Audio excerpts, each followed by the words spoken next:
with Scrubs, a nurse podcast where we talk about the good, the bad, and the ugly of nursing. I am your host, Nurse Laney, and today I'm joined with Sarah. So me and Sarah actually met at HGC. I had to ask her, I was like, when did we meet? Because I can't remember. Because I feel like we've been knowing each other now for a while. So I'm like, I don't remember how I met people anymore. I'm like, I just know I know you. So I wanted Sarah to come on because she's a school nurse and she's the only school nurse I know, and she's also a nurse mom. So I definitely want to talk to her about those things. We haven't had that here yet. So I'm going to let Sarah go ahead and introduce herself, and she's going to let us know like how was her nursing journey and all of that stuff. Hi, I'm Nurse Sara, and I actually started my nursing journey as a home health nurse because I found out I was pregnant with my first daughter 6 months after graduation. And my graduation time, there wasn't a residency starting right after I got my license. So I had to wait either way. And by that time, I was pregnant, and I realized being a new mom, 12-hour shifts, and trying to breastfeed was not gonna work. Not the move. So I needed to find a job, so I tried home health because one of my friends from nursing school was doing it, and she was about to move and leave her assignment. And she said, you could take over my assignment. So I did that for a little bit. And then when I had my daughter, I was like, okay, I need something more full-time because my case was only 2 days a week. So then I went to allergy nursing. That was interesting and very short-lived. So then I went to occupational medicine for about 2 years, and I loved it, but my department had issues. So then I started looking at other options. School nursing has holidays, good hours, and flexibility in some way. So I applied to the district closest to me and got in with my principal and been there for a year and some change. See, so she's done a lot. All stuff that I have no experience with. So I was like, I want to talk to Sarah about this and see how it is. So before we get into like the topic of this episode, we're going to talk about what we're going to be drinking on today. So Sarah told me she likes anything that's watermelon flavored. So I got us a watermelon Moscato because I like Moscato. So I was like, okay, we meeting in the middle. So this is actually Earl Stevens, which I didn't even know. Are you familiar with E40? Okay, he's a rapper from California. And this is his wine line. Like, I didn't get this on purpose. I just saw it, and I was like, okay, watermelon Moscato. Okay, so this actually is his wine line. So we're going to try it out today. I was telling Sarah before we came on, I don't know how this is going to taste because it had a lot of mixed reviews after I looked it up. I probably should have looked it up before. So some people really liked it, and then some people were like, the mango one is better. So I'm kind of scared now. But it is watermelon flavored. Like I said, the alcohol content is 11.5, which I like. And we're going to get into this, and we're going to see if we like it or not. So we'll definitely let you guys know how we feel about it. Well, you probably have had more watermelon flavored things than I have, so you probably really will have an opinion. But I'm not a big wine drinker. So oh, yeah, you did tell me that. Goes. I mean, it's fine, but we'll see. Yeah, we're both experimenting today. That might be a little rough for me, but watermelon's usually a go-to anyway, so we'll be all right. I feel like it should be okay. Fizz. Yeah, it's like a sparkling. Okay. Okay, let's try. It's not that bad. Okay. Doesn't have a strong watermelon taste, but it's... That's what they were saying. Yeah. They were like, I don't really taste the fruit. I taste a little watermelon, but it's not like heavily flavored with watermelon. And with wine, usually wine, I'm like real quick, and that I could drink it and I didn't have a face. That's good. I like the fizziness. Yeah, I think that's what helped it with my taste. With you? So, out of 10, what would you give it? Biased, but maybe a 6.5, 7. I was thinking 6 too. Yeah. But I don't know. I think it's the like light watermelon test could be like a perk or not a perk for somebody, because I'm like, maybe you don't want something like heavily flavored, like really sweet like that. You just want a hint of it. Yeah. And if that's what you like, then I think you like it. But so for me, it's good because I think I'm cool with watermelon, but like watermelon's not like my thing. So for me, that's okay, and I like the fizz. So I like that it's 11.5. So we'll see how we feel. We'll see how this goes. After a glass or two. So now we're going to get into I'm curious to know. So I'm just going to ask you. I'm curious to know, and I'm going to tell you. Okay. I'm curious to know your morning routine, like when you go to work. Okay. So I usually wake up, since the school I work at is only about 15 minutes away from my house, I usually wake up between 5:45 and 6. I'll get myself dressed, pack my lunch. Usually I have my water in my backpack already packed. I just gotta put my lunch in the lunchbox. And then I'll go get my oldest daughter ready because she'll lay in her bed after I'm done getting her dressed and just watch TV. So she'll lay there, she's cool, she's chilling, and then I'll get the baby dressed because when she's up, she's running around and I can't get the other one dressed. So I see. I'll get her dressed next, and she's usually easy. Sometimes she'll still stay asleep, sometimes she'll wake up, but most of the time their dad is the one that takes them to school because it's on his way to work. That works. Yeah. So the only time I have to take him is when he goes to work early. And when I do that, I've got to wake up like 4 or 5 because I have to be at work by 7:10 because that's when they release students. Oh, I see. And you know what school is it again? It's like an elementary or middle school? High school. That's right, because high school starts earlier than everybody else. And that's what I was thinking of because I was thinking maybe you got to sleep in more than I did, but she doesn't. I try it. I push the limits sometimes. Because I do have an LVN that works with me. Oh, okay. So even though this first year of me being there, I didn't have a consistent LVN. But if she's there, I can let them know, hey, I'm running late, blah, blah, blah. Okay. And then I have a principal suite across from my office, and I have one of the principal's numbers. He's the assistant principal. And if I text him or the police officer, they're like, all right, we'll watch the door and we'll let them know that you're not there. Yeah, they're pretty cool. That's why I said there's some flexibility as long as you don't take advantage of it. Exactly. I think that's the main problem with a lot of jobs. I feel like it could be somewhat flexible, but it's like people get tired of like, okay, you coming into work like this every day. Like let's not make this a thing. Yeah. Yeah, so I could totally understand that because that's kind of similar to how my job is as a float pool nurse too, because I can kind of cancel. Well, I make my own schedule exactly how I want it. Right. And then up to 6 weeks. But I can like cancel this shift. But I think as long as it's like 24 hours before, like I don't get any like repercussions or something. I think I could push it more than that. But they're like, same type of thing. Like don't take advantage of it, or once you said it, that's just gonna be it. So I'm like, okay. So I always like flexibility. I value that in the job. Okay, so the next thing I want to know, I'm curious to know your favorite part of your workday. As crazy as it sounds, when kids not necessarily have a medical issue, but they feel comfortable enough to come vent to me about other things as well. I see. Because the area I'm at, they have a lot of kids that either are foster or they live with like older siblings that aren't even our age. Yeah. Look, so like something happened to the parents and... So they're living, they're like 40, 30, 40? No, younger. Oh, kids. Yeah, basically. Okay. Look, I'm like, so, kids. They need that role model, I guess. And it's a pro and a con. Yeah. But it's still my favorite thing. Or like, if they get excited about something, I'm the first person they've got to come tell. Oh, that's sweet. So you have like rapport with them, like a relationship. Well, I can kind of see what you mean when I kind of ask a pro and a con, because sometimes it's like, okay, I don't want to deal with this today. Yeah. And then other times it's like, oh, you trust me with that. That's sweet. Yeah. I get it. Yeah.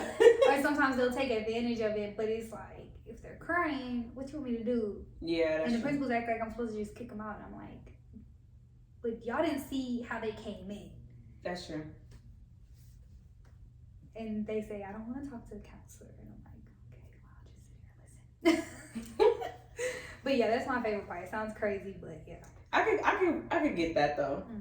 Okay, so now we're gonna move into our topics, which is gonna be school nursing. So I did ask a couple of people, like, did they have any questions for you as a school nurse? So we'll get into that a little bit too, but I just had some generic stuff that I wanted to talk about initially. So what made you interested in school nursing? And you kind of already told us how you got started, but can you just delve into that? So honestly, when I first started nursing school nursing was always in my mind. Oh, okay, I did not know that. Yeah. For one, I get to work with kids. For two, it can be fast-paced, but it can also be relaxing at the same time. Plus the benefits of schedules and everything. And honestly, like I said, being there for the kids, because I wanted to be a pediatric nurse too. So I was like, this is the best of both worlds. I don't have to be in the hospital, but I can still work with kids. And it's, for the most part, not emergency medicine, because I never wanted to deal with emergency medicine. And in the hospital, emergency medicine can pop up anywhere, on any floor. Yeah. So I have some incidents that it's quick on your feet, but for the most part, it's just getting to know the kids. And I think as close as I am to my 10th graders, it'll be cool to see them go through junior year and senior year and just watch them grow, as opposed to, oh, I saw you for 2 days. And that's true. Bye. Yeah, that is true. I can see that. How is it fast paced? So, for if there's an incident that happens and you gotta run down to the dance hallway, which is on the other side of the school. Okay. And like if there's an injury during sports, being in this high school, there's altercations, fights. So you've got to deal with that, and then drug abuse and impairment assessments, and making sure they're safe enough to either stay at school or determining if they are under the influence. So things that randomly pop off, not necessarily, oh, I need an ice pack, oh, I need a Band-Aid, but things that could happen that need a quick response. I think yours is more, I guess the word is versatile, because when I did community health, I think is that what that class is called? Community health, do you remember? Yeah, I think you're supposed to go to school. We didn't get to go because they couldn't approve our or whatever. So my clinical for community health didn't have anything to do with community health. Okay, because that's how I got my experience with school nursing. But mine was at elementary school. So for that, it was more like lice, people who peed on themselves, and you provide a change of clothes. And maybe, actually mine was a little bit different, I guess, than I think normal elementary school nurses would be, because we did have some kids with like PEC tubes and stuff like that. Yeah. And she'll go around and give them their medicine. And then I didn't know, well, from that like as a school nurse, you can't give kids meds like that unless the parent had already brought it in for them. Is that the same thing with high school too? Yeah, so we have to have a special form that if it's a prescription, the physician and the parent have to fill it out. Okay. If it's like ibuprofen or something, the parents can fill it out. I see. And so I have a cabinet that's locked, and I keep all my meds in there. For diabetic kids, they send this big packet that the doctor knows it's for school. It's a special packet that the doctor prints out every school year. And it'll show if they're high, if they're low, what do you do? If it gets to this number and their ketones are at this level, you need to call their educator, and they put that information in there and stuff like that. So I keep snacks for them. So if their sugar's low, we can adjust it. But other than that, and then like for seizure kids, we'll have a seizure action plan. Okay, I think I have seen that before. Yeah, I didn't have that issue this past school year. So we'll see what the next school year brings. I didn't have that many kids with like special need type things like G-tubes and stuff. Which I'm kind of grateful for, since I was there most of the year by myself. Yeah. But I think if we had an abundance of that, they would have a special nurse in the room. Because I know some schools have sped nurses and they work just in the sped room. Okay. Which is where most of those kids are going to be. Yeah. Okay. So they have 2 different types of nurses That's nice. Yeah. Because, I don't really remember how school works. I'm like, is there more of a student population at a high school versus a elementary or something like that, right? I think so. I think so, because there's less high schools most of the time than elementary schools. Yeah, I'm like, I think there's more students in a high school, if I recall. Yeah. I've been out of school for a minute, so I don't know. All I can say is when I was in high school, I went to the school nurse one time. I never went to the school nurse. And it wasn't for me. One of my friends was having a seizure. Oh, really? And my teacher just stood there. I think they should. Do they not educate educators on like what to do if somebody's seizing or having something in your class? I do. Okay. I did. Is that the school nurse responsibility? I don't know. My principal just asked me to do it. Okay. Because I always felt like teachers collegiate level and all the way down should get educated on Yeah, so I do a seminar at the beginning of the school year that instructs them on stop the bleed, EpiPen administration. That's a good one. And then seizure precautions. And then I sent out last year a helpful note page that kind of described hyper and hypoglycemia. Okay. When to send those kids to see me, what can happen, what kind of questions they'll ask, as opposed to also when they would need their medicine and all of that. And then I would put little notes in there about EpiPen, because most of my kids that need an EpiPen, they carry it in their backpack. Right, exactly. Because like I said, if you're all the way down there, by the time you get there, they're already... I don't care how fast you run. KO, yeah. So... Because that stuff happens real quick. Yeah. So I've educated them about that, but they Same thing about seizures, actually. Yeah. Like, by the time you get there, like, that's why I was asking about the educators being knowledgeable somewhat. But, I'm like, in their mind, well, that's the nurse job. Like, when I was doing my... watch somebody have a seizure and not doing it. When I was doing my stop the bleed training, I was, you're supposed to say clean garment or whatever to stuff the wound. And the teacher was like, well, and I said, or any jacket, clothing, whatever. And they said, well, you said it was a clean... Come on now, don't do that. I was like, so you're going to let the student bleed out. That's what I'm saying. So you just go watch them bleed profusely. And like, they were very adamant about that. And then I had a male teacher, I'm not touching no student, especially as a female. So you're going to let her die. Okay. Sure. I mean, okay, that's what you say now, because I just don't believe it. I'm like, there is no way you're going to watch. And then honestly, if you do that, should you not be charged? It made me question teachers, because I'm like, I can't just let a student sit there and have a small cut and they just not getting fixed. See, and that's what I just thought of when you said that, because I'm like, we can't just not do anything. We can't just watch somebody not do anything. So at that point, it's kind of like, well, if somebody is bleeding in front of you and you over here, oh, well, I have my reasons for this because of student, whatever, male, female relationship, whatever. Okay, that's not really an excuse if somebody is bleeding profusely in front of you. So at that point, can you get charged for like negligence for that or something? I don't know. I feel like it should be something. And I'm just like, okay. It's the kind of like the same along the lines like with CPR and stuff like that. So you just not go do nothing? Okay.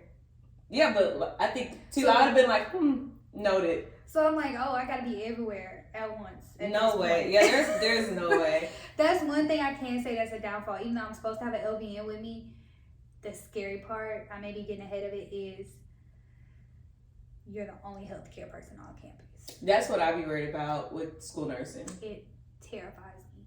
But I'm the school nurse that I had multiple kids that have anxiety that would lead to panic attacks. That's a big thing nowadays. If they have more than one, and it makes their level of conscious deteriorate, I'm calling their parents. You gotta come pick them up. Oh yeah, for sure. Because I'm not risking. For one, I can't. That's keep not running safe. After them. That's not safe. And for two, no matter how much I calm them down, they backdoor and have another one. Yeah. And you don't want to take them to get medicine because you don't believe that it's real. And I'm telling you, your child's oxygen level just dropped to 68% because they was hyperventilating. So I'm the nurse that I'm gonna call you and be like, you gotta come pick them up. Yeah, I'm there with you. I'd be like that too. You're not staying at my campus. Goodbye. Yeah. So something can happen on my watch? Absolutely not. And you blame me? Yeah, no. Yeah, no. We definitely gonna talk about this. So we're gonna kind of backtrack a little bit. That's fine. So how was the interview process for when you interviewed to become a school nurse?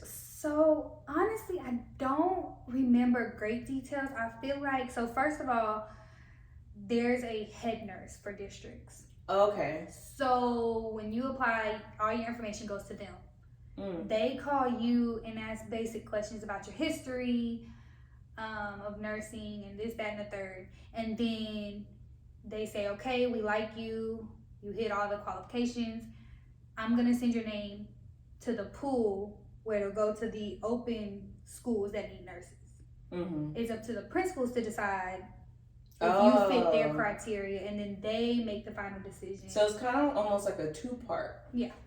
So first, the head school nurse has to sign off on you, and then the principal or whatever. Yeah. So I feel like my interview with the head nurse was a little bit, I say, laid back, and it may have been her personality. And then I interviewed with the assistant principals first, and then they were like, okay, well, we'll talk to our principal, and then she interviewed me. Okay. But it still maybe was a week process. Like, it happened all very quickly.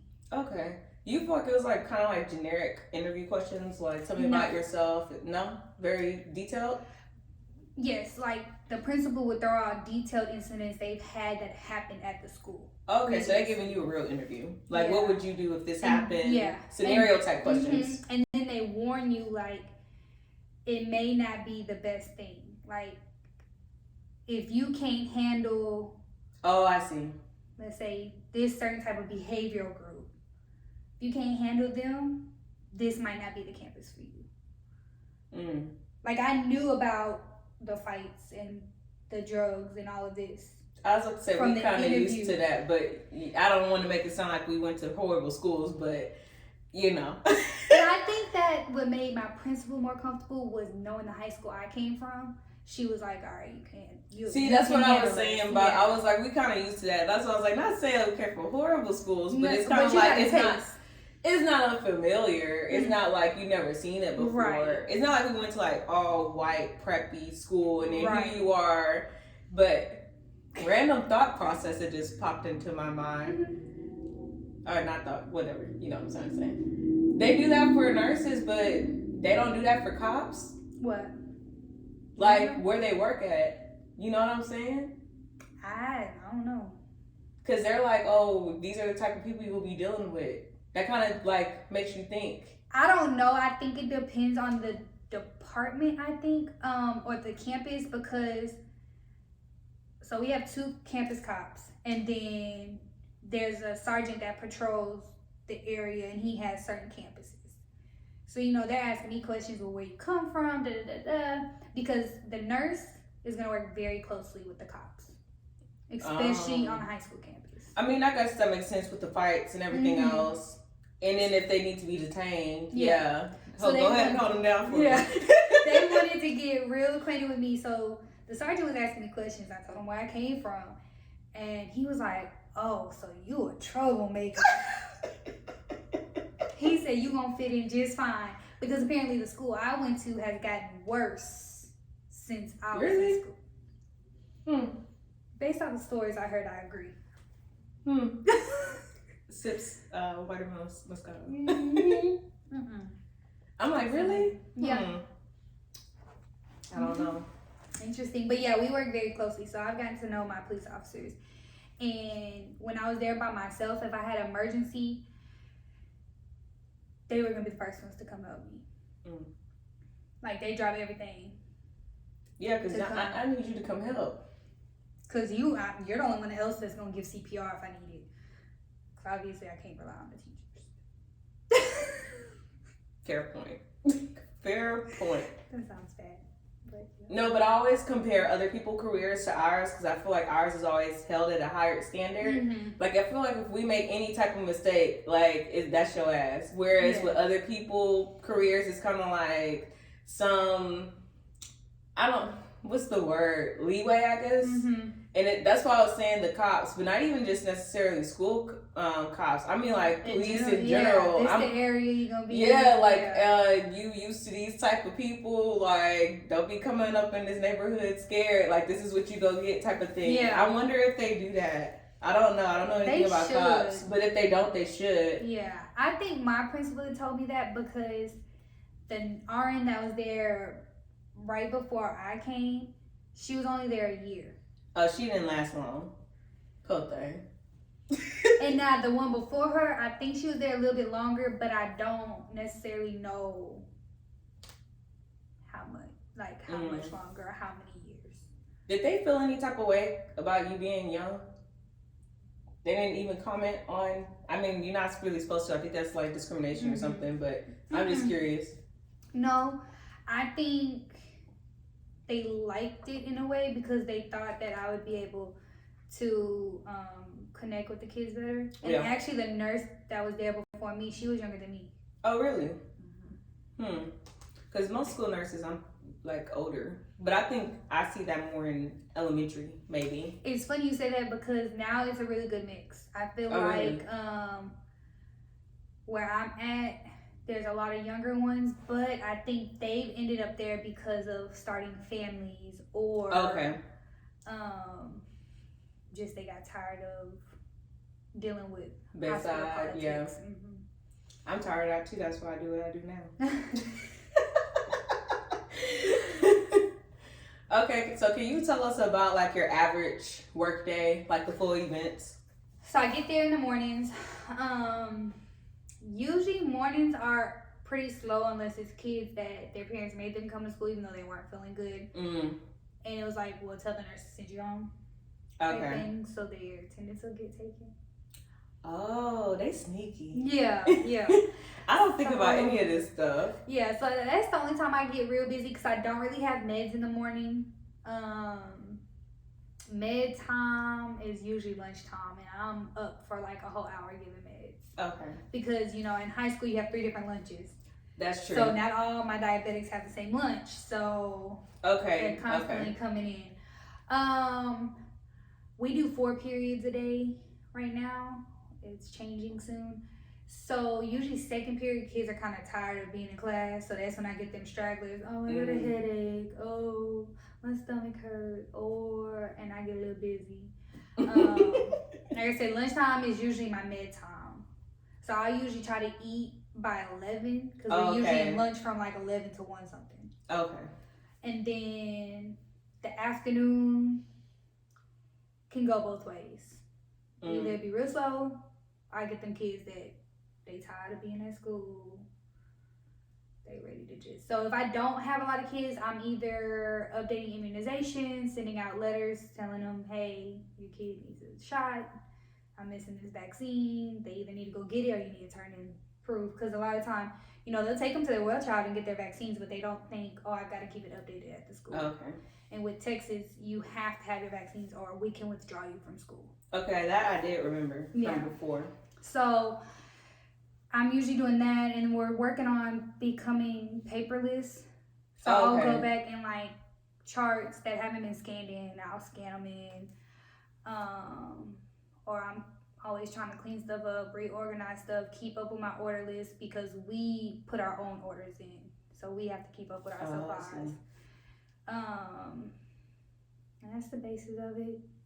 And then charting. Charting can be simple unless it's like a real detail, like you have to be detailed. Like impairment assessments, I hate them. Oh yeah, so somebody actually did on Instagram ask about the charting system.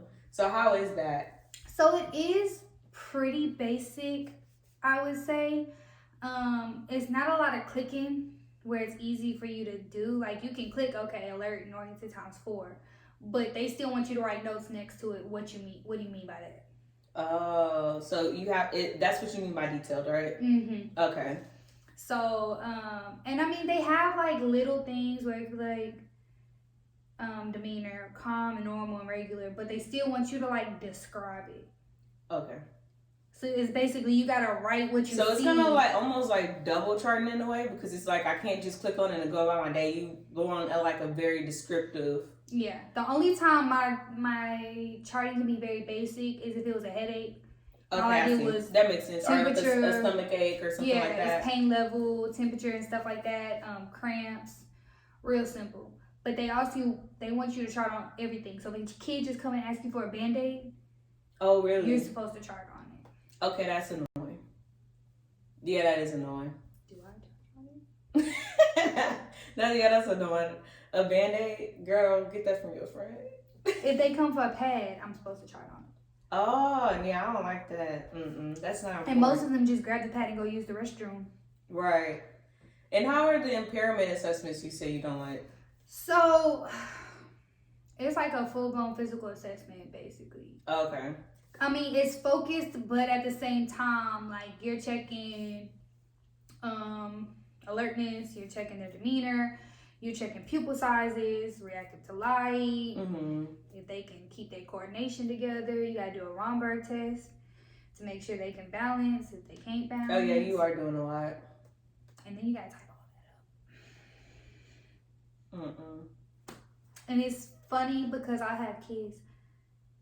What did I pass? I'm like, you smell like weed. So whether you pass this or not, I know you did something. Yeah. Your principal know too. Like they want me to save them, and I'm like, either one, you got caught doing it. Yeah. Or you smell like it. And that's still kind of caught because it's like it's very like we can smell that. Like yeah. The only ones that are harder and the principals want you to like say yes, the student was doing it is when it's a vape pen. And it could have TCH oil in it, but you're not gonna smell it. It's not as strong, so their assessment is most of the time normal. You might have a change in pupil size, but for the most part, everything's normal. And they're like, well, I know they were doing it. You caught them, that's your basis. I can't say they did it based off of this. Right. Okay, that makes sense. And with the school district, RNs are the only ones that are allowed to do impairment assessment. LVNs are not supposed to. Okay. And I don't know if it's because of the details or because you have to make a determination if they're under the influence. I think so. Yeah. That would make sense. Yeah. Because even like in the hospital setting, they can't do like admissions and stuff, like initial assessments. It's just like the follow-up one. So that would make sense. Do y'all have like anything like for suicidal kids? I take them straight to the counselor. Okay. So the counselor more so deals with that? Okay, yeah. I didn't know what part nurses played in that. I don't play too much in it. There was one time I did, but it wasn't on purpose. Excuse me. The girl was in my clinic, and they came looking for her. Oh, okay. Because her friend had told them. Oh. So then everything kind of happened in the clinic, because that's where they brought the friend, the counselor, the principals. What about like any self-harm? If I notice it or I'm suspected of it, it still goes to the counselors. Okay, but of course, because everybody that comes in there, you have to chart on. You'll just chart it and then send them that way. And I chart that. I sent them the counselor so-and-so, inform them of my findings. Let me know if they need anything else. Okay. Or sometimes counselors will send it to me, and they'll be like, okay, I know this student has a history of self-harm. They say they don't do it anymore, but I noticed this on their arm. But they're saying it's from this, that, and the third, or that it's old. And she's like, I can't tell. So I'll let her know if it looks fresh or if it's older. Okay. Yeah. I think it's more exciting being a high school nurse than I thought. Well, I didn't remember what age level you worked with. But now I'm like, okay, I could kind of see the appeal of being like a high school nurse. I don't think I could. That's the only nurse for a school I would be. I would not be. Yeah, I would say I can't do elementary. Yeah, because that's what turned me off from it. It was so boring to me. But this is more like, okay, I guess unpredictable in a sense. Like there's some predictability, but then at the same time, it's some level of unpredictability. Well, so it kind of makes it a little exciting. The excitement is too, once the kids trust you. Like this sounds crazy. If there's a fight, I have like 4 or 5 kids. You want to see the video? I got the video. I know they're going to come see you, so you might as well see the video before you see them. They funny. I know exactly how high school kids are, so that's funny. I know exactly how that went down. And I'm like, okay. Or like, they'll come later and they're like, did you see what? Did you see him? That girl was messed up. Telling you all the tea and all that stuff. So that's like, I could see high school being like exciting. Do you have any idea kind of like how middle school is like as a school nurse? So I think middle school can be just as exciting. I can see, well, yeah, that they'll have the altercations and all that too. But you're also stuck on that, okay, 6th graders still want to be a baby. Oh, okay, more behavioral type stuff. That's true, the more behavioral aspect of it. So, what I've heard is they're a little bit more mouthy. Well, that I know to be true. And I think they get in trouble for a lot more like sexual behavior on campus. But I also know it's more work on the nurse because you have deadlines for vision and hearing screenings and scoliosis screenings. Oh, okay. Because for elementary school and middle school, there's an age. I think it's 7th grade for middle school, and then elementary is kinder and 5th, I think. There might be another one in between there with grade levels. But you have to have all those done by January 31st. Every kid? In that grade level. I don't remember doing this when I was a child. I remember doing it in middle school. I remember vision and hearing screening. I think I might remember something about scoliosis. Yeah, but it's mandatory. Whereas high school, I don't do scoliosis that much, but vision and hearing is just for our recertification, which is like for kids to get their accommodations.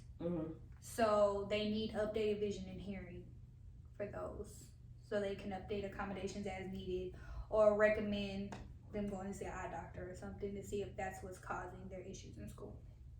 Okay. So it's not like I have to get it done, but it's just if a counselor or somebody that's in charge of those accommodations asks me, do I have updated information? And I probably should still be done by January 31st, but I can't control that if their recertification's in May. So they may have to add that to the next round. I don't know how that works. So mine aren't mandatory. Yeah, because I was like, when I went to that community health clinical, I was like, oh, this ain't for me. Other people told me they just was playing.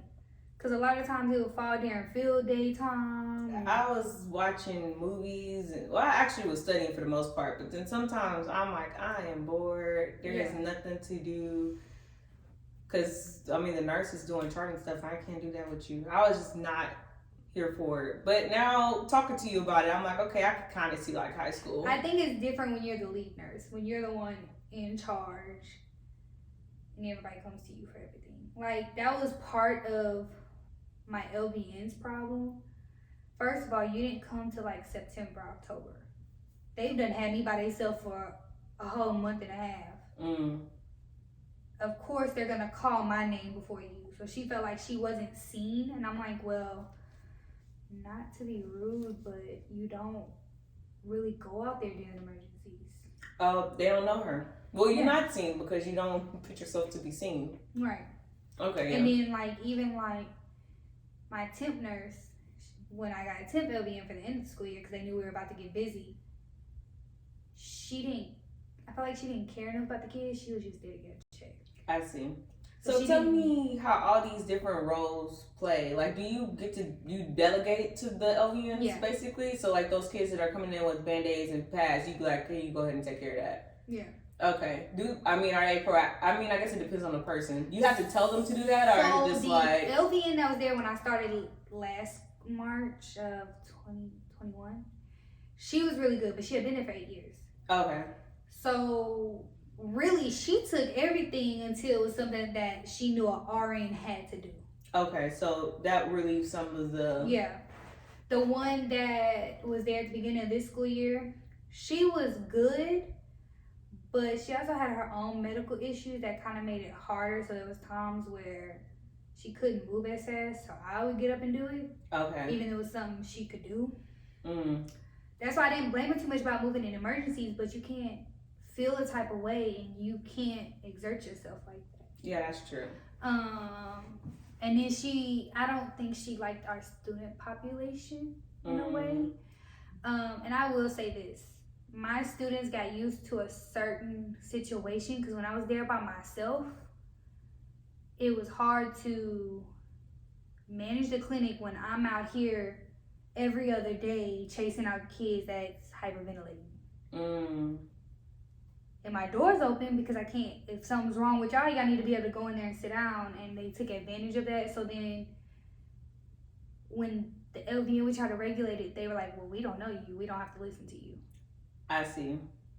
No matter how many times I told them the LVN's in charge too, but they would only listen to me. I can see that with kids, especially. Yeah, especially when you, like you said, I have that rapport with them. And especially with the temp nurse, she didn't build that and they did not care. And, you know, she could get reckless with her mouth and they got reckless with their mouth, and it just was a whole lot. I'm glad they found me a new full-time nurse. Did you know going into the job that you were going to have LVNs and stuff? So they told that to you? Okay, because I'm just trying to see, because I know you were saying Only sometimes. high school has LVN. Okay, because I knew at the elementary it was just one nurse. Yeah. Well, actually, I think it might have been two. They have a clinic aide. Okay, because I was about to say. Elementary and middle school have clinic aides, and then high school has actual LVNs. Okay, so that is a little helpful. Yeah. But I mean, there's more people as well, Maybe like why. we discussed. Yeah, it's partially why I picked high school, because I knew I wouldn't be by myself. Yeah, and like how you were mentioning before with like emergencies and stuff, at least you have somebody else there too. Mm-hmm. But then that kind of sucks, because what if you don't like them? I mean, me and them got along great, I think. I'm just saying, you know, Yeah. I can see that not being as good of a situation when it's like the personalities are not going And that's together. what they felt like with both of them. A principal asked me, they were like, do y'all not get along? Why did they ask that? Because there was like with my LVN, that was supposed to be my full-time one. Something happened. Oh, a kid took a wheelchair out of my clinic. Oh. And the principal brought her back and was like, why do they have a wheelchair? And da-da-da-da. And I was like, I told them more than once they can't have the wheelchair. Mm-hmm. But I wasn't in here. Oh. And so the LVN cried back, well, I told them they couldn't have it. I didn't say you told them they could have it. I just voiced the conversation I had with them. And that I wasn't in here when it happened. That'd be my only thing too, because I'm like, with the bedside, I mean, you don't work with the same set of people, and if you are doing if you're a full-time staff, if you do have a particular set of people you do like working with, y'all just make y'all schedules together as much as possible. Yeah. But with y'all, like, y'all stuck. I know how to be cordial to most people, but I could just imagine like having to be stuck with somebody for a whole year at least, and like it's just not going. Yeah. Yeah. So, and with the temp nurse, the students told me she would make like slick comments and was like, if I was the RN, the clinic wouldn't be ran like this. Then maybe you should get an RN. And the students will feel offended because, like I said, why are you talking about my nurse? Yeah, that type of thing, especially since they liked you. Yeah. So you know they gonna come back and tell me. So why are you talking over there? Exactly. And then it's like, I wouldn't be friends with no students. We're not friends. It's the difference between somebody trusting you and telling you information and us being friends. I ain't telling them my business. Sarah's like, speak. Look, because I mean, sometimes I would share my personal experiences with them. But only as it relates, right? Yeah. So like prom, I showed them my prom pictures, what my dress looked like. You know, this what I did prom, da da da. Because they were sitting there trying to plan prom, and they were like, I don't really know what I want to do, da da da da. Yeah, that's different to me than being. That's not a friend to me. That's just like you brought something up, so now I'm bringing something up. But I think in her mind, when it was all them kids that come in there, trust me, when they come in there and just tell me their problems, in her mind, that's she just sounded like she was jealous. I don't know. That's what it sounded like. Y'all let us know what y'all think. That sounded like jealousy to me. I mean, we got along. You know. I'm like, as long as I can be cordial. Yeah. I'm like, I really don't care if we're friends or not, because it's like I'm coming here to work. As long as we're cordial and you respect. See, but that little slick comments, that's probably what it got me. I've been like, I heard you was saying something. I just left it alone because I knew she wasn't gonna be that long. We had till May. You like, okay, and the clock is they was gonna find me a full-time one for next year. They wasn't about to let the temp come back. If y'all been listening to people, they know I'm a little confrontational. Well, I just kept it because I was like, look, I need her till May. It's not worth it, because some people could take that. It sounds like she's passive aggressive anyway. So then she would have been like not trying to do stuff and being that little slick stuff. Oh, the last couple of weeks of school, I noticed she didn't do nothing. She was like, I'm about to be out of here, okay? And my kids said it. They were like, what's the point of her being here if she's just gonna sit there and watch? How do you become like a temp nurse? So we used a temp agency, and I don't know if they did it all the time or if it's because it's extra funding we got because of COVID. Mm-hmm. Because their roles when they first came on with the district were doing COVID testing for employees and stuff. Okay. And then we had a lot of nurses leave, or they would be out for an extended period of time, and we didn't need the COVID testing thing anymore. Okay, so they just slowed put them down. into So there. they just started putting them into where schools needed it, because there were some schools that didn't have a nurse at all. Ooh, I wonder how that was. That sounds like a mess. And then whoever coming in to that situation gotta pick up all that. Yeah. So I think my coordinator gave me her primarily because she came in one day for me to do a training that I couldn't walk away from because it was crisis intervention training, and you had to be at the computer for X amount of time. And that day, saw like 50-something kids, and my coordinator was like, "How do you do this by yourself?" I was like, Oh, so she got to see hands-on what you were dealing with. So she, at least that was nice that she thought, okay, let me help her out. Before I got help, I was staying till 5 o'clock. Mind you, I don't get paid overtime. But I knew if I left charting for the next day. Yeah, it just add on to the next day. So you're just like, let me just go ahead and knock it out. Yeah. In the school day, normally, is it 2:30 still? My contract hours end at 3:10. Okay. So we have to stay a few minutes after dismissal and stuff. That's good anyway, because I don't want to be in all that traffic. Right. Yeah, so.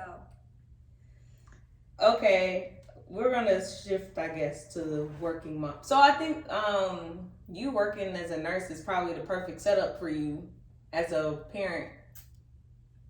You think so? For the most part, I feel like I wouldn't be as happy as a mom in the hospital. And I know people will judge and say, that sounds crazy because you only work 3 days a week. But by the time I get home that day, I'm going to be exhausted. The days I'm off, I'm going to be trying to play catch up and recuperating and stuff like that. And with my husband's job, 12-hour shifts are not ideal. Because he can get called in 2-3 o'clock in the morning. He can get called out at any time. He can get forced to holidays. Like this past weekend, he got forced to work Friday night, Saturday night, and they were trying to make him come back in on Sunday night. So it's like, I need a set schedule. So it's either clinic, nurse, home health again, or school nurse. I see, because he's like somebody has to have like some stability, basically. Right. So that's why it works out good too. And it's funny because I talked to him about changing jobs so I can make more money, because that's one thing about school nursing. Oh yeah, we didn't even talk about that. That is one of the big drawbacks. That's one of the drawbacks. It's not where the money's at. I took a pay cut to start school nursing. That's what I hear from most. But I've already gotten 2 raises since I've been there. So now I'm right back. And that's been like a year, and you said some change. So that's okay. So I kind of got lucky with the first one. I think it was just when I started because they were playing catch up from not giving raises during COVID. Oh, I see. So I just kind of got lucky. And even the second time I kind of got lucky because they had extra money and they were trying to think of who's our necessity to keep. And even though teachers are very important, they gave teachers a higher raise in August than they did everybody else. I see. Okay. So now I have another one coming in August, and then so I'm back to almost where I was making at employee health. Okay, that's good. Because employee health I wasn't making that much either. We accepting all raises over here, okay? And I'm like, I've gotten 2 raises being there. When employee health, they added so much to my plate. That's why I left, and they didn't want to give me a raise. Like they had me doing case management, and I looked up how much case managers make with that company. They make a good grip. Yeah, they make a good grip. I be looking that up too. We forgot to talk about the pay cut. People complain about the pay cut for school nursing, but then, as you mentioned before, they like the flexibility, but the weekends off, holidays off. The one thing I can say, yes, it's less, but I'm making more per hour. Oh, okay. The reason it's less is because you only work 190 days. That makes sense. You're only getting paid for 190 days. Because you got those weekends and everything off. You're off on holidays. You got 2 weeks for Christmas, 1 week for Thanksgiving, 1 week for spring break. So you're making less, but it's also because you're working less. Okay. So if I would have worked summer school, I probably would have made an extra $4,000. Okay. Okay, but still, I don't know. So it is a pay decrease, but at the same time, you've got to look at the flexibility, the scheduling, and you're only working 7.5 hours a day. Right, exactly. So you kind of just have to think of your situation and see if that's reasonable for you. Right, and I've actually talked to my husband about leaving so I could make more money because of where we're trying to get in life. And he's like, for what? Why? And there's always his reason. And I'm like, okay, why? I mean, his answer. And I'm like, what is your reason? And he said, you get off at this time so you're off in time to pick up the kids if I can. You have all these holidays off.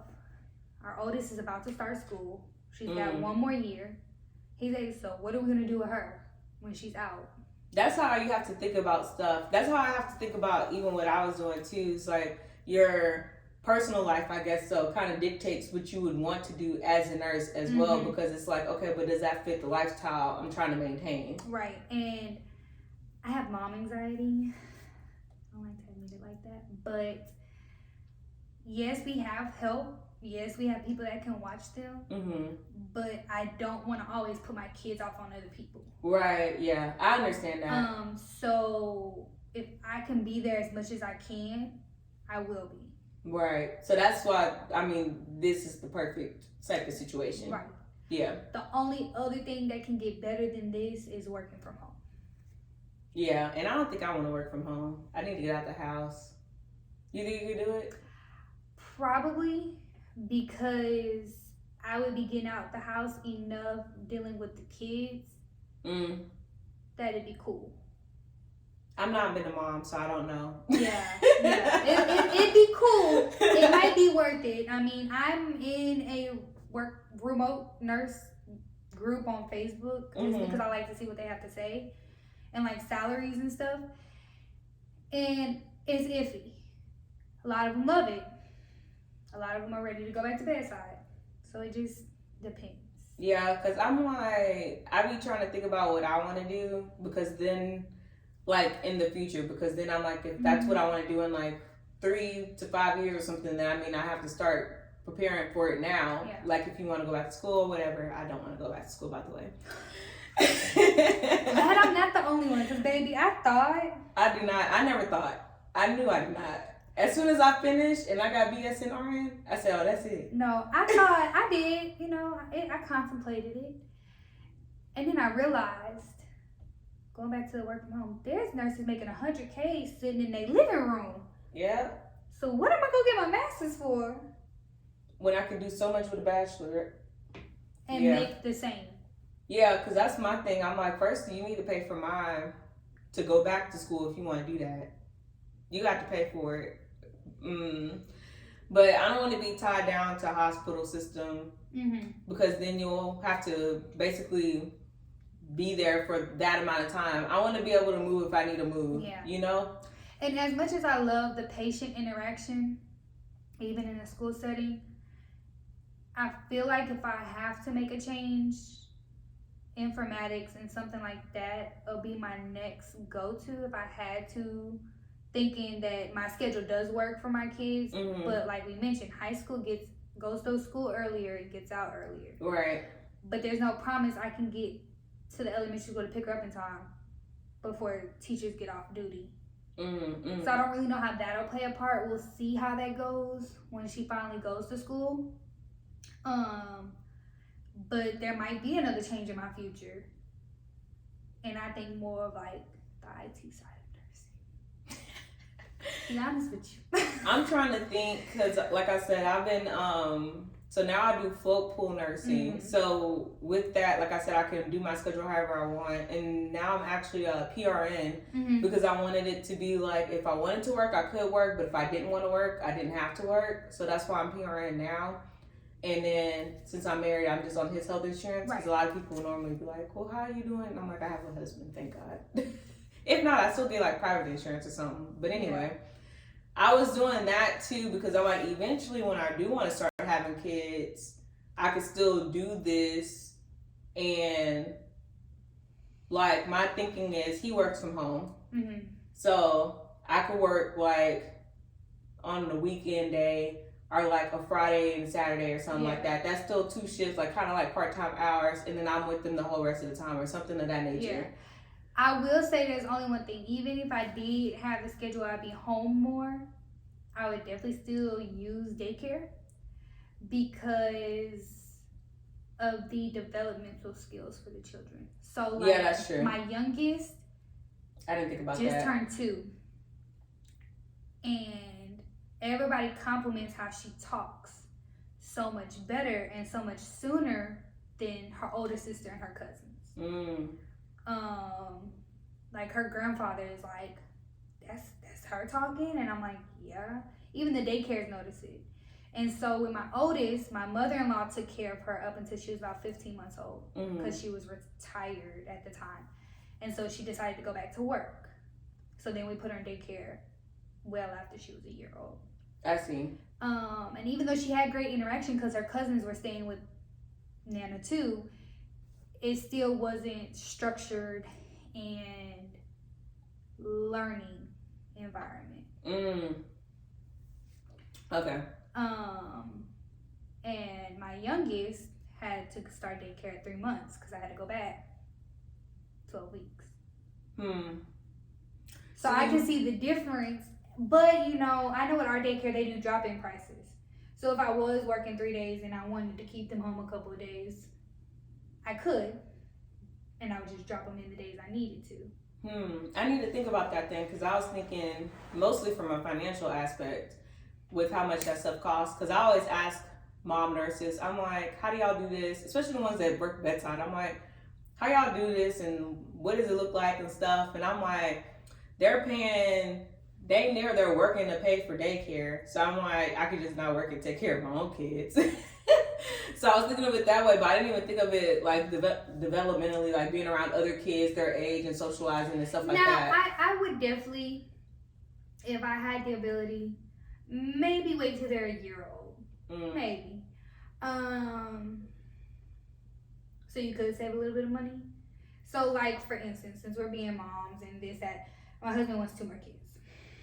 He wants 2 more? Look here. If it was up to him, I'd be pregnant right now. I thought you was done. I wish. Anyways. Well, I'm talking about him. I kind of want 3 or 4 too, so I'm not going to say nothing. And Jordan along with you, he like 2 is fine. Baby, look. I was like, I'll see how I feel after I give birth.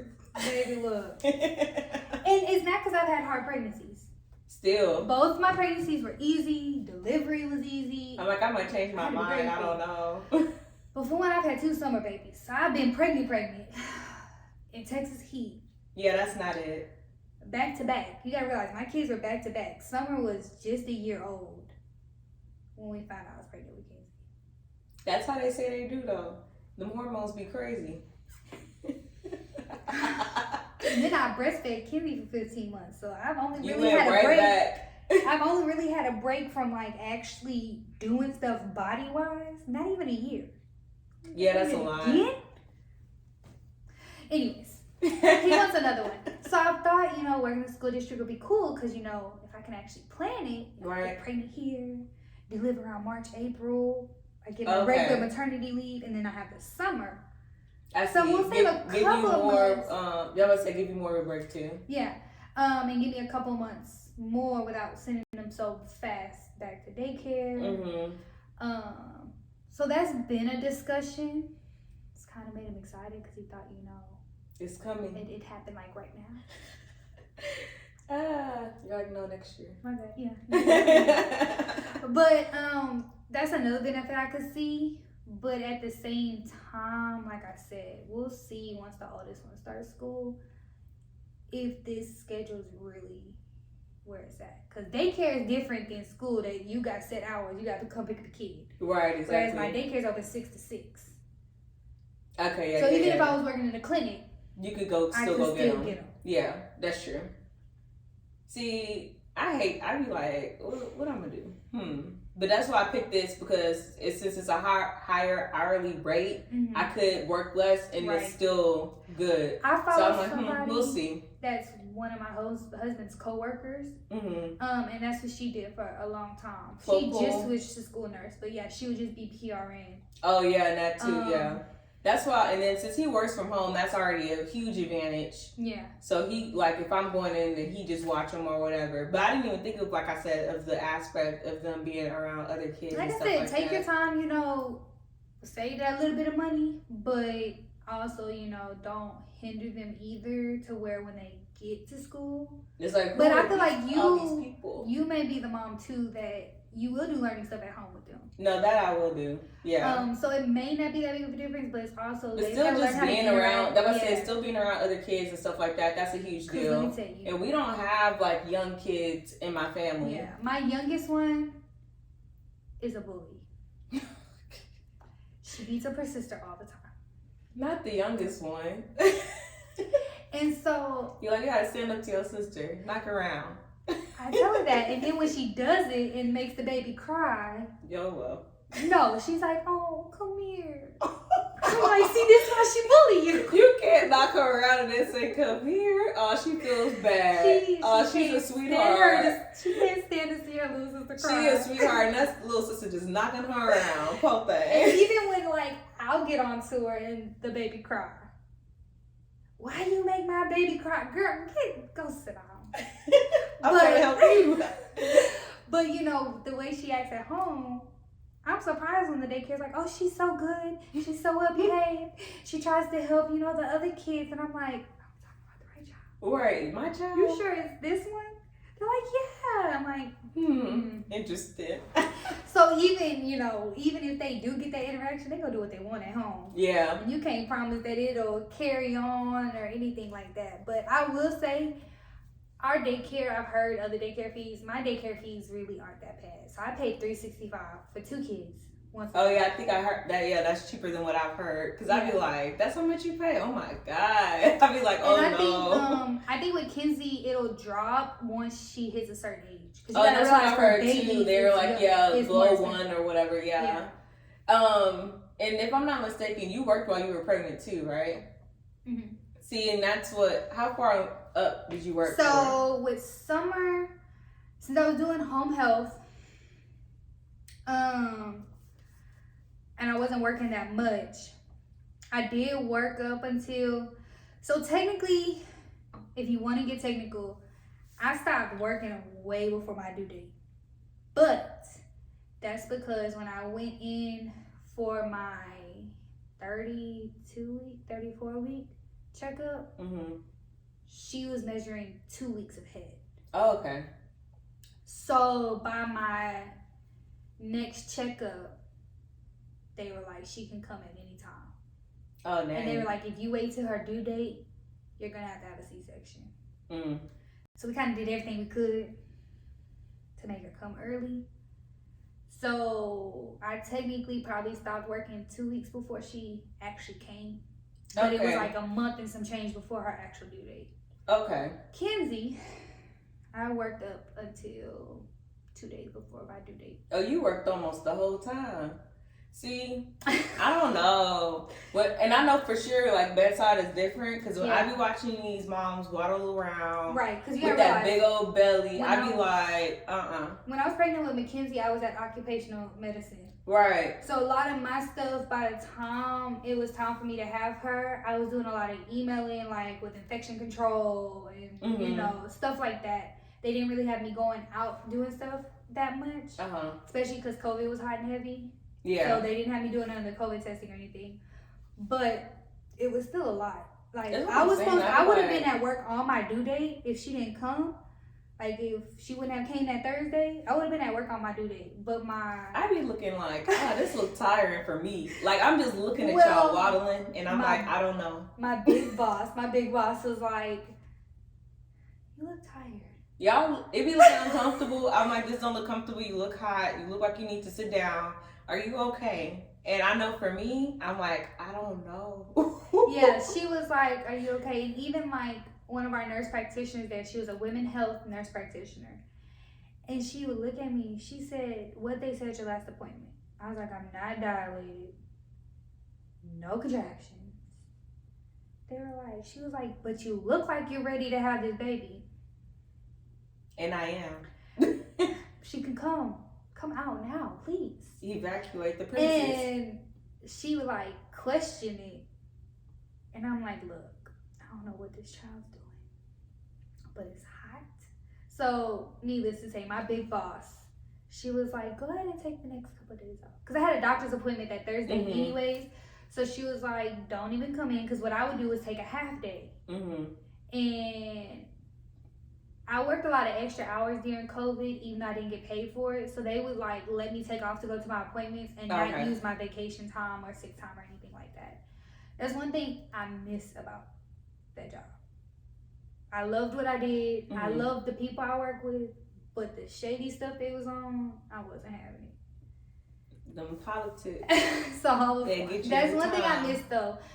And so, yeah, I went to the doctor Thursday, said nothing was happening. She was here 10 o'clock Friday night. See, I'm like, I don't think it's gonna be me.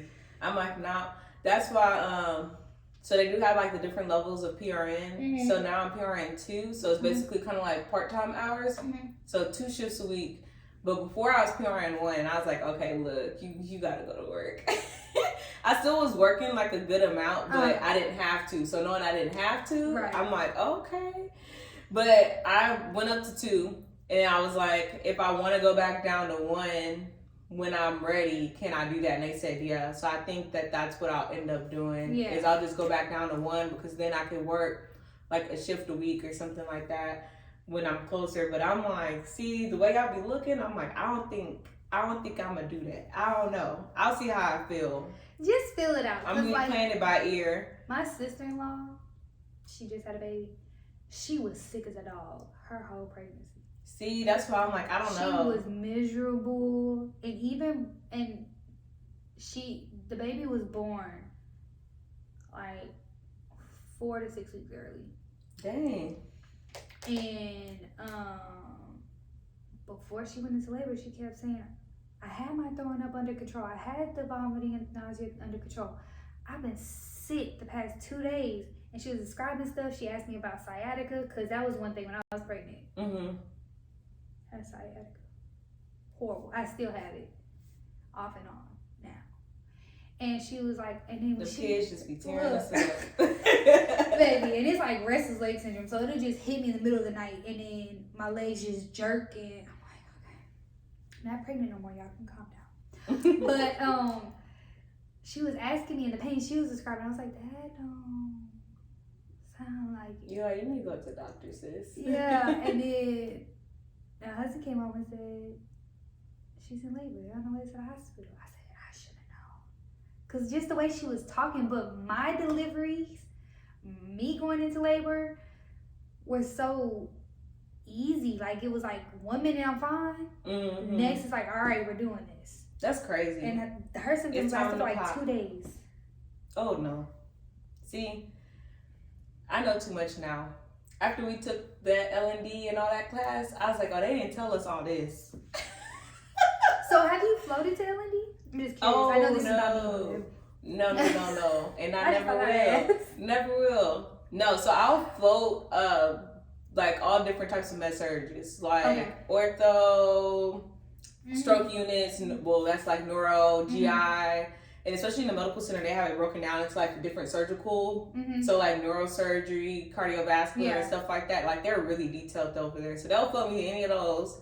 And then I got floated to psych before, and where else I went there? Oh, and ED. Did you like psych? Psych is cool.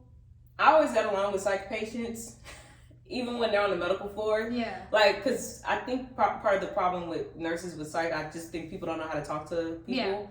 Yeah, I'm like, they still people. Yeah. They be treating them different. But I'm like, I think that's part of the problem. But it was fine for me, especially in the hospital. There is not too much, honestly, because if they're on the psych unit, they're just there for psych reasons, so it's not as many meds and stuff like that. So I liked it. Now, the only hesitancy I have regarding psych is like suicidal patients. Like, even when I get them on the medical force, I'm like on edge the whole time because I'm like, I gotta watch you. Like, I can't trust you. I'm like, be like, make sure ain't nothing in this room. like you double check and make sure you don't leave nothing. Right, especially because that will like be on my conscience. Like, oh shoot, I left something in there and it caused them to harm themselves. Like, so those are the like my only hesitancy. Like them other people, I'd be fine with. I'm like, I'll just give you some Haldol or something. You can give me the syringe. But the suicidal ones, I'd be like, I don't know, but I didn't have none of those, so I was good. Like they've had history of it, but they weren't there that time because of it. So I was like, will say, I know you asked about suicidal students. If I hear they have a history of it, I'm a lot more, not that anything's gonna happen at school, but if there's a shift in their character, I'm a little bit more on edge. Yeah, I'm like, you really have to watch them because they're sneaky. And and I don't think about killing myself, so I don't know all the ways to kill myself. And like, they're creative. Like, I had one student, I knew there was a history of it, never had issues at school, but you could see a shift in their attitude. And then next thing I know, they're absent from their last 2 class periods. Okay, yeah, that's suspect. And I'm like, where are you? Now I can find you. And it's actually like the kid that I know and, you know, had that slight maternal feeling for them. That's one thing I hate about school nursing. I love the thing, but I also feel like I overreach with my responsibilities. I see, like kind of like boundaries and stuff. Okay, yeah. Especially if I know they don't have anybody at home. Yeah, pulls on your heartstrings. I can see that too. And being a mom already is right.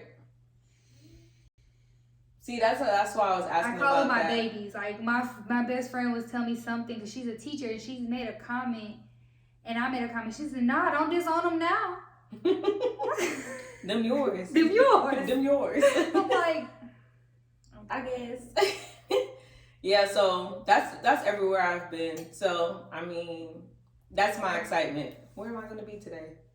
That's cool, though. I like it. So far, I like it a lot. We'll see if I continue to like it. I think I get bored as And I think it gives you experience in all different aspects. So if you do go to look for a full-time job again, they can't say, well, you don't have enough experience. No, literally. I'm like, I've seen it all. I've been to different hospitals. I've been to the medical center. I've been to community hospitals. So it's like I have all sorts of experience with that stuff. So that's what I like about it too, because I'm like, from here I can go anywhere. The question is just where. I think it's a question for everybody. I like where, because I know I'm gonna have to get out of bedside eventually. Like I'm not gonna be doing that forever. Yeah. I like the hospital, but I'm like, it's hard on your body. Like it's just not a sustainable thing to I me. will say, my granny says, with me being a school nurse, she said, I think this is the happiest you've been. Because I'm not even gonna lie, I know my route wasn't traditional, and it discouraged me. I was like, did I waste my time? Yeah. Becoming a nurse. Yeah. We didn't even get into that, did we? I mean, I gave you the little rundown detail. But... Yeah, because I'm like, both of our routes were like, not that at all. So I like to share that with them here because I'm like, I feel like a lot of people think like you have to go to a 4-year university and then you have, you know, you go into a nursing school and stuff like that. And a lot of the people I know, they did not go that route. And sometimes they've tried like multiple times and then finally they became a nurse. So. Well, I know like my seniors, we were talking and one was talking about he couldn't get a scholarship in the sports that he played. So he's going to just go to HCC. I was like, well, you know, that's not technically a bad thing. Yeah. And like I started describing like my path. And then I was like, I saved a lot of money. Yeah. Plus I had Pell Grant and I didn't blow my refund like most kids. Sarah was smart. So I got extra money. Yeah. You don't have extra nothing. No, I saved it and it actually paid my first year. That's a lot. At nursing school? Yeah, that's a lot. So, like, I was describing that to them, and one person that was going to a 4-year university was listening to me. He was like, wait a minute. No, really, because... You might be onto something. I am onto something, because I feel like in our age range, I don't know about you, but for me, I feel like community college was like where people who weren't as smart went to, or like people who... I guess that just basically sums it up. People who couldn't get into a 4-year university went to are like basically that's just it. Either you weren't smart enough or you couldn't afford it, and that's why you did that. But that's not necessarily the case, and I wish that would have been like talked about a little bit more. Right. That was the impression I got. I feel like in school they forced the 4-year university thing on you. I feel like they forced the idea of you having to go to school after school anyways. Yeah, that's true too. My husband does have an associate's degree, but he works as like physical labor. He does nothing with his degree. Yeah, I'm like, I guess part of the problem is too is like sometimes you don't know what you want to do. Mm-hmm. So it's kind of like, okay, but they definitely didn't elaborate more on like the trade stuff, like stuff like he does, and then just like, oh, even so you're not wasting your time, because what if you are just majoring in something and you have no interest necessarily in it, but you're just doing it? You wasting money. Whereas even if you've just been working for a year while I figure this out, what I really want to do, okay, you lost a year of your life, I guess. But I mean, you lost really a lot of money if you would have just went to a 4-year university and changed your major anyway. And I know we're getting off topic, but like with my husband, makes pretty good money. Yeah, they don't talk about that too. They be making them seem like they broke and all this other stuff, and it's like, no, you can make good money without having a degree. I'm a nurse, and my husband's the breadwinner. See, and that's what I'm saying. They don't talk about that, and I'm like, is this a thing? Like, who designed this? Somebody set that up that way. I don't know, but I know he got his little cousin on. Mind you, our little cousin just turned 20. Mm-hmm. So you're gonna be making bread exactly our age.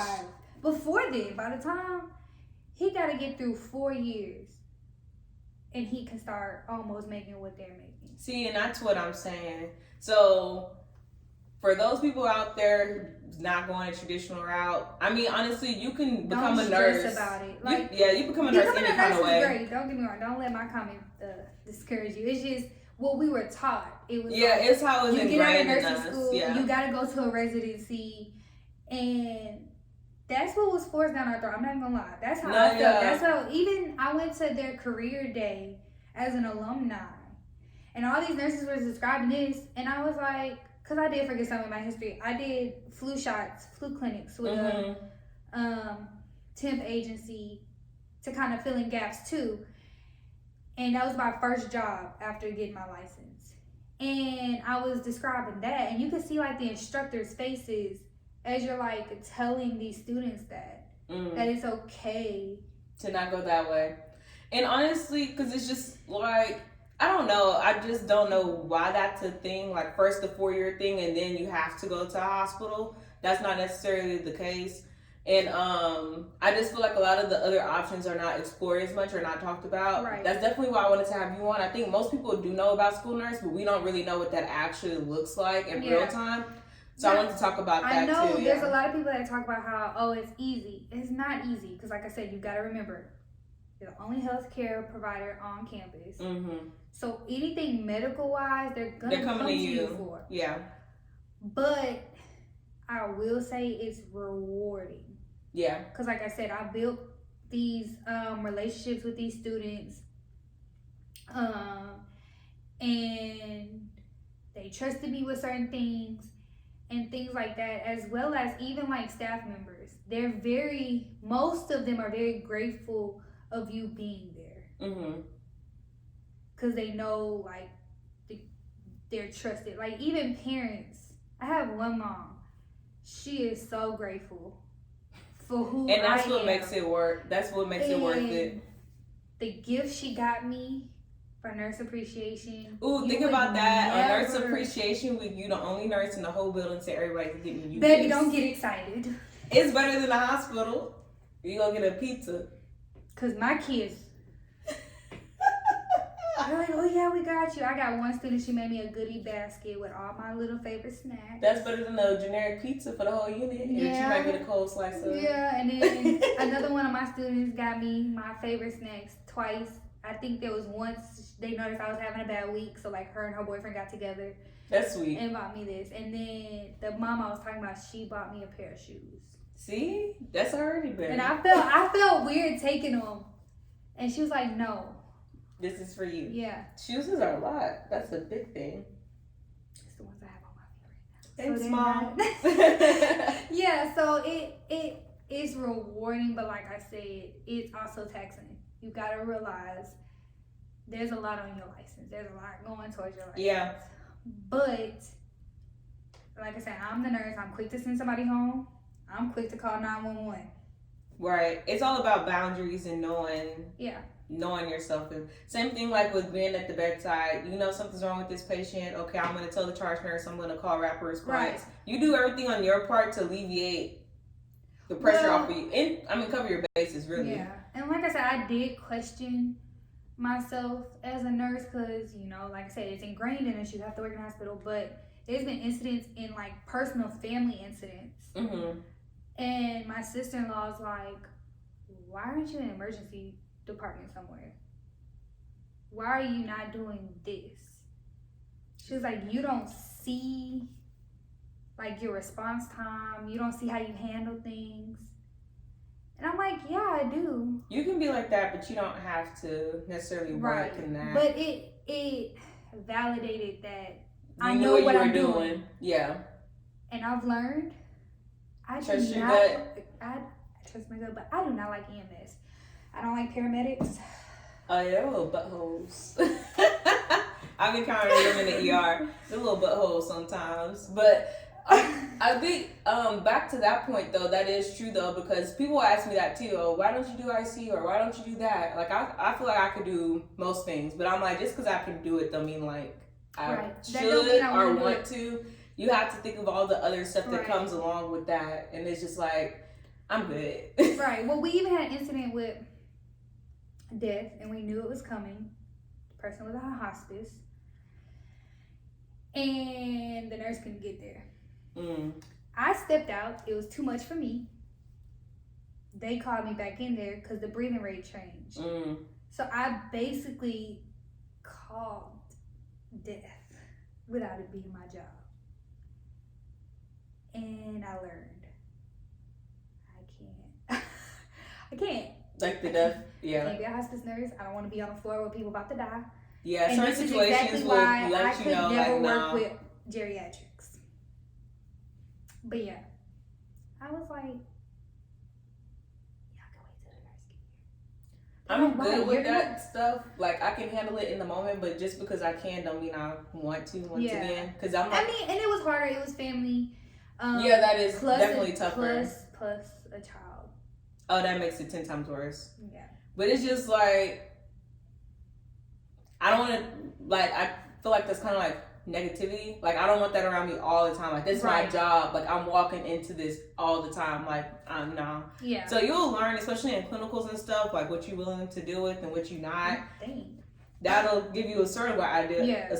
Like a little bit of idea. But I guess once you really start working, that's when you're like, okay, I think, like we mentioned before, life path is really what determines where you're going to be at. Exactly. You have to think of that. Because I'll let you know, my in-laws, I love them to death, but they were so focused on me being a nurse in a hospital. And I'm like, that's not really where I want to be. Even before I had kids, like I knew I had to go there eventually. Like I had to go there, but that was not the end goal. Yeah. No.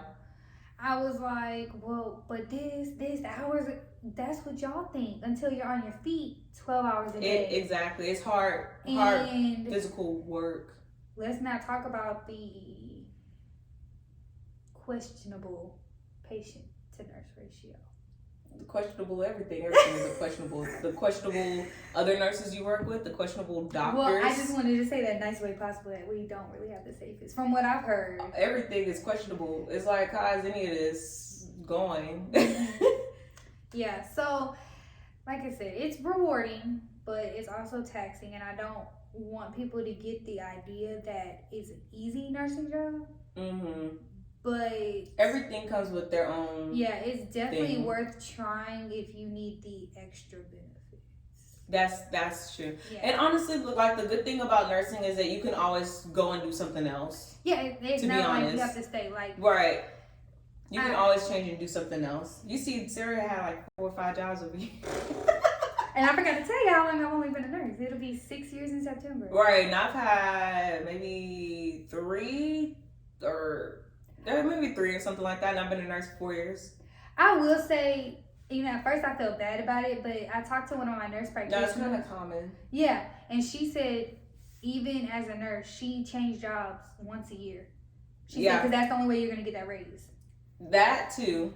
That definitely that. I told that to somebody recently. Mm-hmm. I'm like, if you want to get a raise real quick, you just change. But before we close this episode, I like to do a thing called scrub and sip. So what it is like we talk about something that we don't like about nursing. I think we kind of said our share today. And then we'll sip to like something that we do enjoy. Okay. So I don't have anything, honestly. I need to start planning what I want to scrub and sip. But I think we talked on a lot of stuff we didn't necessarily care for. Let's talk about the politics. Which way you want to go with politics? Because I can do personal, or we can speak about recent events in general. If you catch my drift, because I think I sent you a message when you had your own response about that one event. What was mine? About the Roe versus Wade? Oh, that one. Okay, yeah. That's a big one, but I'm just saying in general, like, are you leaning towards more that or more personal? We can do personal. Okay. Personal experience. Okay. I guess, yeah. Tell us about the time when you were saying that you left that occupational clinic job. I'm going to have to pour you a little bit so you got something to sip to. Yeah. So my boss was the case manager. Okay. She went out for surgery. So they were like, oh, here, Sarah, you take her cases. Mm-hmm. Cool, whatever. It's workman comp. It's not as difficult as some case management. Mm-hmm. Cool, whatever. You know, give me experience, right? Well, when she came back, because she didn't like doing it anyways. Mind you, you're getting paid more than me. You're labeled a nurse assistant manager. You don't do half the stuff we do. Yeah. They were like, here, you can have it full time. Cool, whatever. Give me those hours, I can go sit for my case management certification. Right, that's true. So, and then I was about to go on maternity leave. So before I went on maternity leave, I told her, you know, I make a nurse this many years in September. That puts me for a raise in y'all's, whatever you want. Yeah, I know what you mean. Pay scale or whatever. And she said, okay, well, we'll talk about it when you get back. Okay. Sorry. I ain't good for that either. I come back, take my cases back, and then I get thrown into a new contract where I'm going off site to do COVID testing for homeless veterans. So let's talk about the raise. Remember that raise we talked about? And mileage reimbursement. That part. So I didn't get an answer. I came back October. Kind of got an answer. I didn't start getting mileage reimbursement until December, but the thought of a raise still was not agreed upon. So we go a couple months. I'm telling them this contract y'all got is not right. Right. They not even doing waste management, so I got all this biohazard waste over there that they're not discarding. Can't come in my car. They're out of your jurisdiction for your company. You know, they're just paying y'all to send me out there. Right. And just all these issues. And basically, I was like, I'm not safe doing this. I do not feel comfortable doing this. On top of filling in that COVID vaccine clinic. Right. So I had 9 hours a week to do my actual job I was hired for.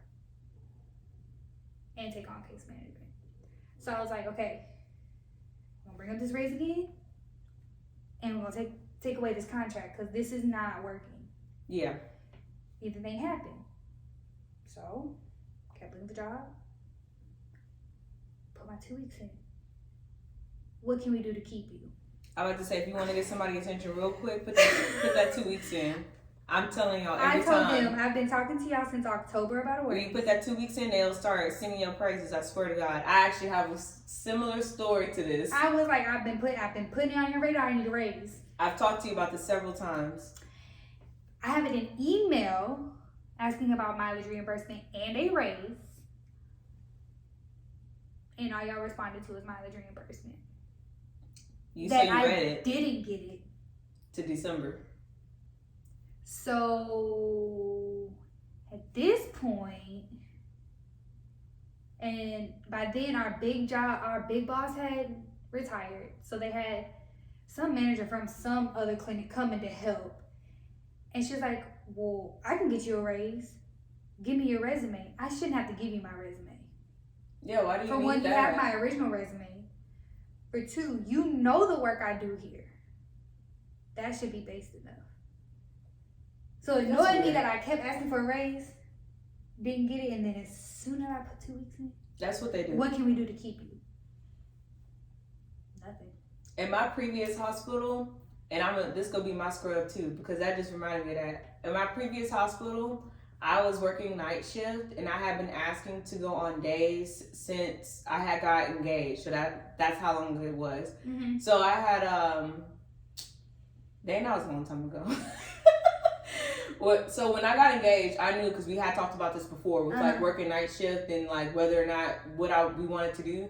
And he was like, no, I prefer you on days. I prefer to be on days too. So that made sense. So as soon as I got engaged, I told them like, hey, you know, we're planning on getting married like in a year, and by that time I need to be on days. So that I'm giving you a year notice, basically. Right. So by the time the year then rolled around, now it's COVID, because we got married at the beginning of COVID. So that's what, 2020? March of 2020? Yes, because I went to Cabo in 2019, right before COVID. Yeah, March 2020. Mm-hmm. So that means I told you, because I got engaged around my birthday. So that was March of 2019. I told y'all after that, okay, I need to be on days then. So March 2020, here we are again. Okay, you know, I said this and that. What's up? I see y'all feeling they're short days and nights at this point. So it doesn't really matter, in my opinion. Right. They're like, oh, you know, we're really short on nights, so I need you to stay there a little bit longer. Okay, well, it's COVID, so we're not doing anything outside anyway. No one's going anywhere. So I was like, okay, that's fine. I'll stay for a little bit. Meanwhile, I see day shift positions being filled that I'm not in. What's up with that? So then, here we go. Keep going. You keep seeing more people come in days, people quitting on days and nights, vice versa. The situation is still the same, still short on both shifts. Mm-hmm. So I come back, hey, we talked about this. I said I agreed to this because y'all were short on nights. Okay, I'm ready to move to days. What's up? Same runaround. Just keep running around. So what I do, same thing as you. I put my 2 weeks in, because not only that, from here I was driving like an hour to work. Right. So I'm not going to continue to drive an hour to work and working on a shift that I don't want to work on. It's just not happening. They're like, what's keeping me there at that point? So then the same, what can we do? You can't do anything. One, you can't change how far my house is from this job, and you ain't changing my position apparently, because I've been asking about it for I don't know how long. Right. So that's what's crazy to me. That's what they do though. I've heard that happen many a times where people put it in 2 weeks and they want to know, what can we do to keep you? The stuff I've been telling you about the entire time. But you know what? It's okay. So we scrubbing that, because yeah, that's trash. Just straight up, it's so easy, and that's the bad thing. It's like, okay, we're good workers, right? You want to keep your good workers, so why don't y'all meet the needs? That never makes sense to me. Well, and the craziest thing about my situation, the assistant manager got a promotion and a raise right before I brought it up to them the last time before I accepted a new job. Yeah, it's just crazy to me. I bet you I looked up that pay raise too. So you can afford to give her that? Mm-hmm. So what we sipping to? I think I know. Go ahead. We're gonna sip to you and your rapport with your kid. My kid? Yeah. My babies. My babies, look. That's fine, because those are my babies. That's all I can say. Like, the last day of school, they was only worried about, are you coming back next year? Nurse Race, you coming back next year? Honestly, but it makes you feel good on the inside, right? It does. Yeah. Because I feel the same way about my patients too. Like, when I really connect with a patient, they be like, you come back tomorrow? You be like, no. And they be like, dang, really? So you just go leave me in here like that? Yeah, you just go leave me in here like that. That's how my babies were. Because I joked around with them, especially when they start being bad. Mm-hmm. Like, I'm looking for another job. They like freak out. They're like, what am I going to do without you? Go to class. it makes a lot of the BS worth it when you get that side of it. It's like, okay, this is really what I'm doing it for. Right. Or I feel like sometimes when I get like a really super nice patient, I know you're busy, take your time. Yeah. Blah, blah, blah. It's like, you see, I like you. This is why I'm a nurse. I want all my patients to be like you. Right. That's why I tell them, I be like, you're my favorite patient for the day. I just want you to know that. So we're gonna sit to that because sometimes, you know, it's just like, why are we doing this? Right. That's why we're doing it. Yes.